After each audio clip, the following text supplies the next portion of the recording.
সেটা আগে শেষ করেন। বেশিরভাগ মুহাদ্দিস প্রথমে গ্রহণ করে না। মাকবুল তথা গ্রহণীয়র ভিতরে হাসান লিগাইরি আছে নাকি নাই? হ্যাঁ, এখানে এখানে এই যে লেখা এই আছে? রেফারেন্স অনুযায়ী আছে। এই রেফারেন্স অনুসারে আছে, আচ্ছা। তাইলে আমরা দেখি হাসান লিগাইরিহি। এবার আমরা দেখি যে যইফের ক্ষেত্রে কি লেখা আছে, পড়েন এটা। যে হাদিসের মধ্যে সহিহ ও হাসান হাদিস সমূহের শর্তসমূহের মধ্যে হতে কোনো একটি শর্ত না পাওয়ার কারণে তাদের গুণগুলো পরিপূর্ণভাবে পাওয়া যায় না, তাকে দাঈফ বা দুর্বল হাদিস বলে। আচ্ছা, তারপর হাসান লিগাইরি কাকে বলে? মূলত এটি দাঈফ হাদিস যখন তা একাধিক সানাদে বর্ণিত হয়। ওই আচ্ছা, টিকাটার মধ্যে একাধিক কি লেখা সনদে আছে? টিকেটের মধ্যে কি লেখা আছে সেটা তো আপনি বই খুলে দেখে নিয়েন। এখানে যেটা লেখা আছে সেটা হচ্ছে এটা মূলত দঈফ হাদিস যখন তা একাধিক সনদে বর্ণিত হয়। তাইলে তো এটা হ্যাঁ, এখানে হয়েই কি গেল কি শর্ত যে থাকা উচিত, মানে কি কি শর্ত লাগবে এখানে একটা হাসান লিগাইরি হইতে?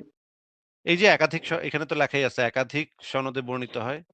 না না না, একাধিক সনদে শুধু বর্ণিত হলে সেটা দঈফ হাদিস, মানে হাসান লিগাইরি এইখানে হয় তো না, ওখানে এখানে কিছু কি শর্ত লেখা আছে। আছে? এখানে এখানে তো আপনার কথাটা তো এখানে লেখা নেই। আমি তো রেফারেন্স থেকে দেখাচ্ছি। আপনার নিজস্ব বক্তব্য তো এটা আপনি কোন আপনার কাছে দঈফ হাদিসের ক্যাটাগরিতে পড়ে? এটা কোন আপনি দঈফ আপনার হাদিসের বক্তব্য ক্যাটাগরিতে? আপনি আপনার বক্তব্য নিজের নিজের কাছে রাখেন। এখানে যেটা লেখা আছে সেটা পড়েন। দলিলে যেটা তাহলে লেখা আছে আমি সেটা রেফারেন্স পড়েন। দিচ্ছি। হ্যাঁ, তাহলে রেফারেন্স আমি দেন। রেফারেন্স দিচ্ছি। রেফারেন্স